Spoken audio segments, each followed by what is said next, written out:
everyone, I'm Jenny. And I'm Jessie. You're listening to Milkshakes and Ghosts. Okay, I am super hyper today, and I'm so excited to do this episode with you today, Jessie. I'm so excited!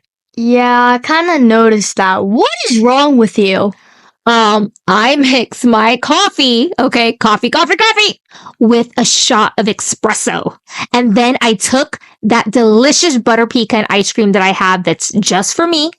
And I took some ice and I blended it in my blender and it is so good. Oh my gosh, it's so good. There's so much caffeine in here. Caffeine and sugar together? Jeez, this is going to be a crazy episode today. What are you drinking today? Because you seem more level than usual. I think we traded places today. I'm not hyped up on sugar. One of us has to keep it together for the sake of its podcast. Oh my gosh, you're so silly. All right, I guess you're right. One of us does have to keep it together, and it's obviously not me today. I made myself a banana chocolate milkshake. Sweet, healthy, and dairy-free. Can I try? Please, can I try? No. How about I get you some water? Water, H2O, not right now. I'll drink water after I finish my coffee milkshake. Thank you very much. I don't know if you can call that a milkshake. It seems more like a shake than milk.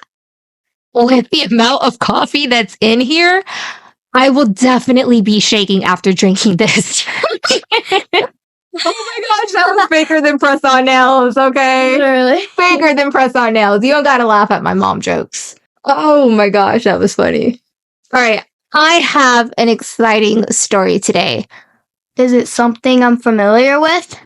I'm not sure if you heard this one before, but I know my haunted story is a destination we will soon be exploring on one of our ghost investigations. I am planning it as of now.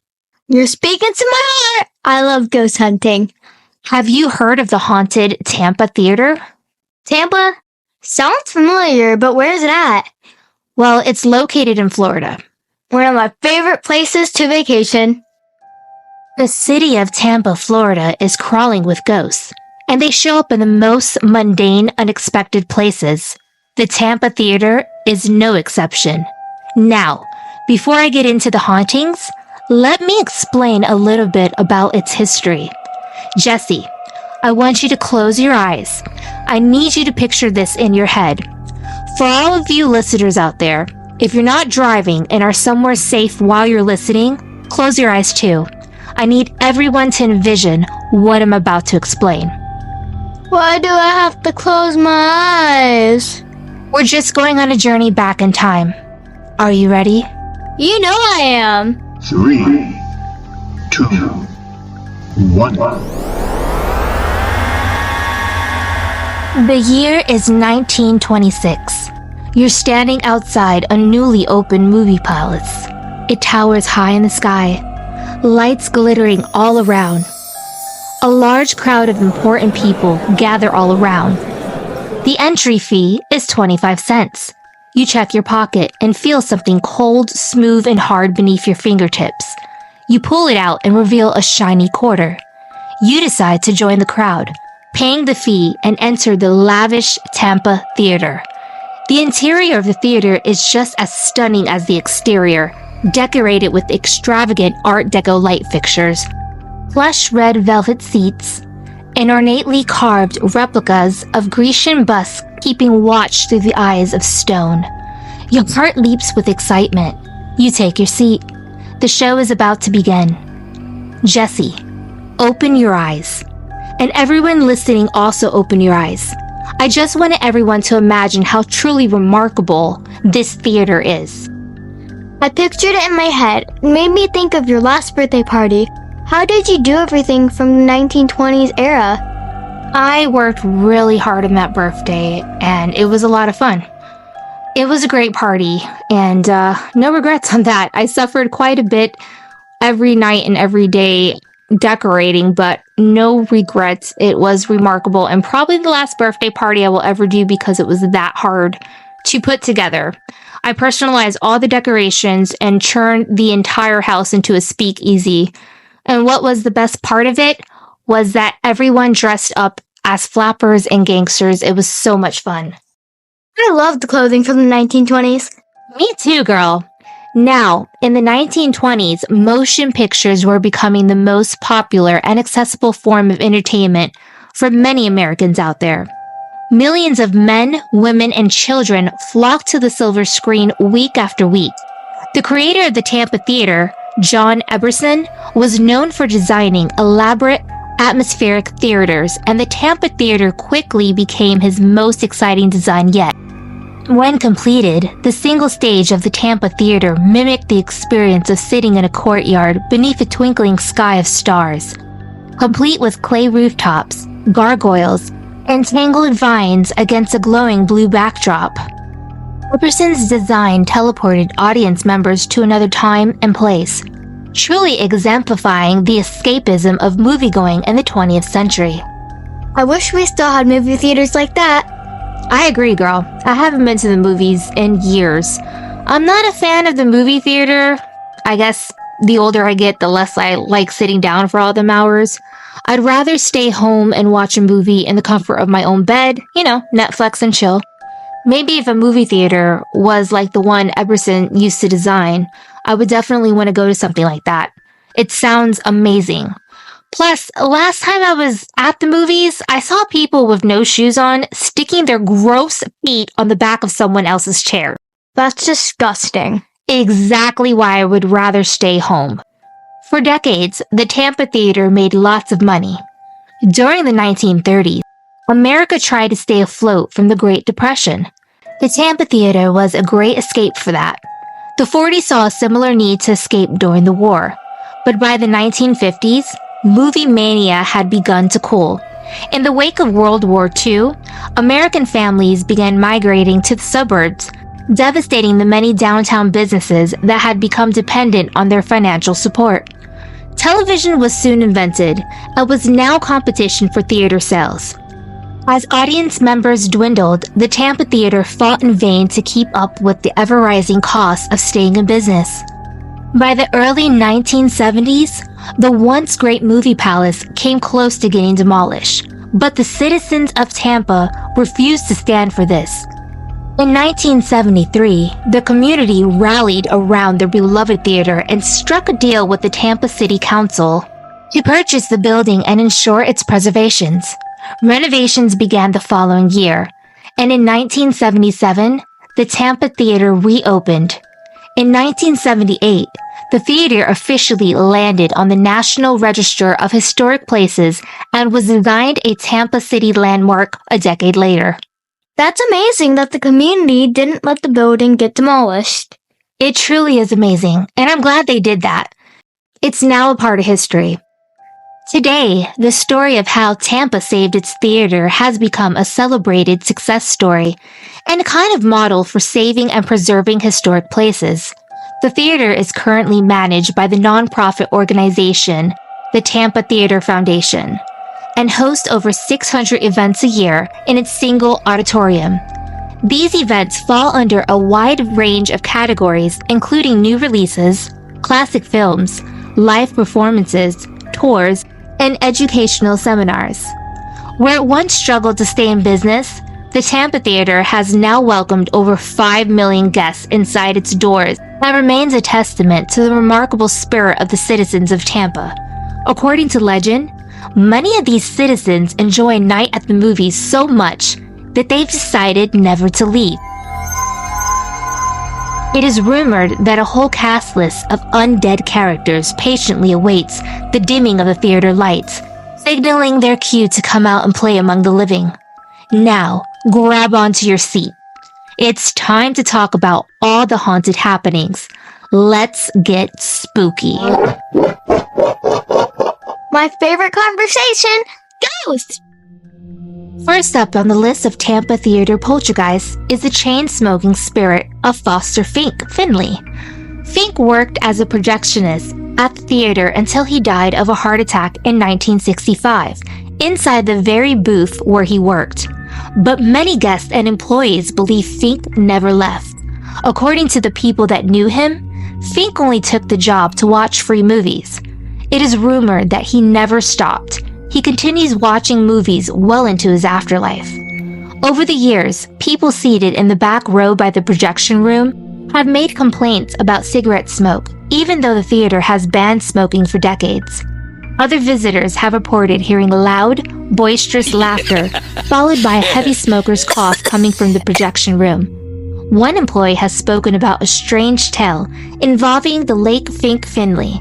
He claims he was cleaning the theater late one night after a midnight showing when he saw something strange up in the projection room.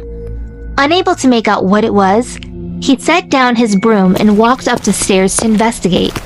When he reached the top, the man peered through the glass and noticed a thick cloud of cigarette smoke swirling through the air.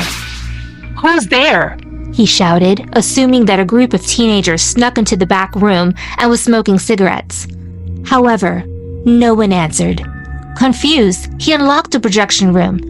His eyes widened as the door swung open. The room was empty. As the thick clouds of smoke escaped into the theater, the employee swears he saw them form into the shape of an old man, with a cigarette hanging from his mouth. As the tip of the ghostly cigarette glowed red, the apparition winked, then vanished. I wonder if you can get a second-hand smoke from a ghost. I'm not sure. That's a really good question. Joining Fink Finley at the theater is the ghost of organist Rosario. When the theater opened in 1926, films were made silent. There was an instrument used back then called the Wurlitzer. This instrument was massive. It was a 1,400 pipe organ whose powerful sound matched the excitement of the screen.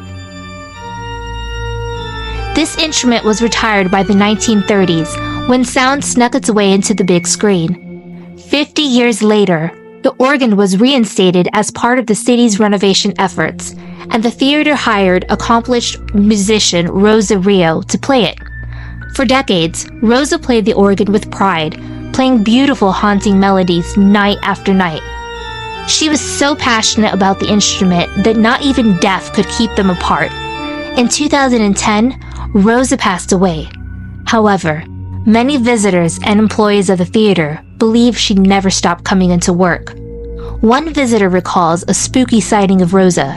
After catching a late-night movie with her boyfriend, the woman left the theater and realized she had forgotten her purse inside.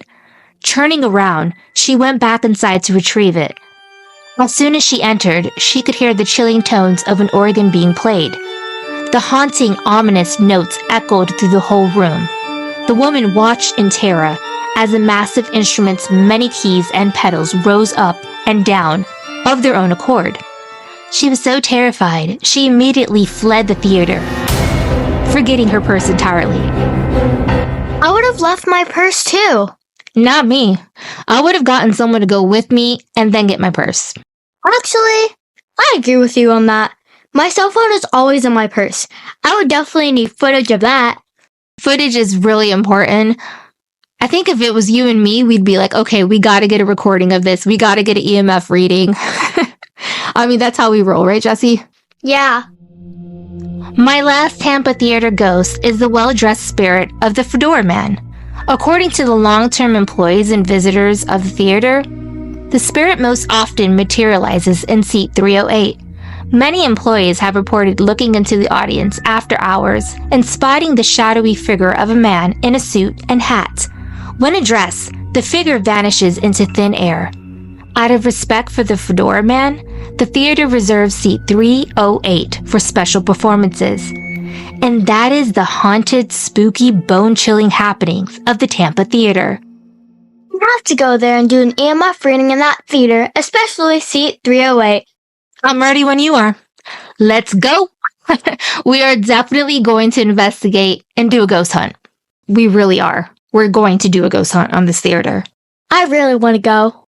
We are putting that on the list. For those of you wondering, we have a list of places we want to explore. The Tampa Theater is going to the top of that list. As most of you know, we're not only podcasters, we're also paranormal investigators. We like to investigate the places we discuss on this podcast, so go check out our YouTube at Milkshake's Ghost. Now, I mentioned on the last episode we did that I want to talk about and investigate haunted amusement parks. Do you remember? Yeah, I remember you mentioning it. While researching, I found an abandoned amusement park that caught my attention. We most likely will not be able to visit because of its location. We might be able to visit. Where's it at? It's in Chernobyl, Ukraine. Never mind. That's on the other side of the world. Yeah, that's why I said. Okay. Today, I wanted to discuss one of the most scariest abandoned amusement parks, the Pripyat Amusement Park. Have you heard of it? No, I've never heard of this before. All right, well, it's time to get spooky. All right, I'm ready for this one. Bring on the ghost, Jessie. The Pripyat Amusement Park was built in 1986 and was scheduled to open on May 1st with lots of rides and games. The park was set to be a relaxing attraction for local families and visitors. However, this all changed in April 27, 1986. Pripyat was evacuated within days of the Chernobyl nuclear disaster, turning a bustling city of just under 50,000 people into a ghost town. Since this life-changing event, the city has been abandoned. Pripyat, Ukraine is now population 0, unless you count its former residents, ghosts who never left. This deserted area is now called the Zone of Alienation. The Zone of Alienation is exactly 260 square kilometers and surrounds the former power plant. Tourists, official workers, and those who illegally sneak into the area have experienced strange things when visiting Pripyat and the area surrounding the Chernobyl nuclear power plant. Strange, shadowy figures are said to lurk among the urban decay. Screams, shouts, and strange noises are sometimes heard from within the abandoned buildings or even coming from within sealed-off areas of the Chernobyl plant itself. Moving shadows, mysterious lights, or figures of people appearing and disappearing from the many vacant windows of apartment blocks that have been photographed. Pripyat and its parts of the Chernobyl reactor have been opened up to guided tourism. However, it is still illegal to enter the zone without permission. While radiation levels remain elevated, certain areas are safe to visit for short periods. As cool as this place sounds to visit, I wouldn't go. Why not? Even though they say it's safe, I still don't trust it. Any place that's had a nuclear disaster with any levels of radiation is not somewhere I want to be. That's much more dangerous and scarier than any ghost. Yeah, I agree with you. I probably wouldn't go either. What makes the Pripyat amusement park creepy is the 86 feet high Ferris wheel, which can be seen from Chernobyl. It has become a symbol and reminder of the nuclear disaster. Today, visitors often leave stuffed animals on the cars as a memorial. I have a fun fact about the Ferris wheel. Oh yeah? What's that? The Ferris wheel and bumper cars have been featured in video games such as Shadow of Chernobyl and Call of Duty 4, Modern Warfare, as well as in the film The Chernobyl Diaries, and a music video for the band Suede single, Life is Golden. That is amazing. You're telling me this has been featured in games and videos? I never knew that. Jessie, that's really amazing. Good research. Like any other abandoned place, Pripyat Amusement Park has gotten its fair share of lost souls. Beneath the crumbling buildings and decaying rides, there are whispers from the past, ghostly encounters that have left visitors and explorers with an eerie sense of the unknown. Visitors have reported hearing faint ghostly music and the sound of children's laughter throughout the park. Some believe that the spirits of the children who have never had the chance to enjoy the rides still linger here. The question is, what's scarier? The traces of radiation lingering around, or the shadows of children that may follow you home? Visit the park at your own risk. Either way, the lost souls are waiting patiently for a new home. I heard your stomach growl. I saw you stop. You were like, I saw you. You looked at me. You side-eyed me. Yeah, it was my stomach. Wow. Great tell. I'm still more horrified of the radiation thing more than any ghost. I've seen photos of this amusement park online. It's eerie. Any place that's abandoned just seems like it's frozen in time. It's a shame no one got to ever enjoy it. Before we close out now, I want to give a quick shout out to Mr. E from Special Delivery Show. Make sure to subscribe to his podcast. Mr. E brings interviews to a whole new level. From actors, artists, upcoming influencers, and people you definitely want to know, his show brings insight into celebrities and the 411 on entertainment. He's the reason why my husband and I started our own podcast, Cream in My Coffee. I've also listened to his show. He's been an inspiration to me and is one of the reasons why I wanted to become a podcaster. So make sure to subscribe to the Special Delivery Show. You can find his show wherever you listen to music or podcast on. And for those of you who have listened to Cream in My Coffee with me and my husband, Teddy, we have not ended our show. We've gotten a lot of emails asking, where have we gone? Now, as parents to an amazing daughter, we decided to take a break from our podcast to focus on Jesse's podcast. Yeah, I'm an amazing daughter. You really are. Yeah, I know. Once Jessie told us that this is what she wants to do, her father and I knew we had to help her on her journey of making her dreams come true. We're parents. That's what we do.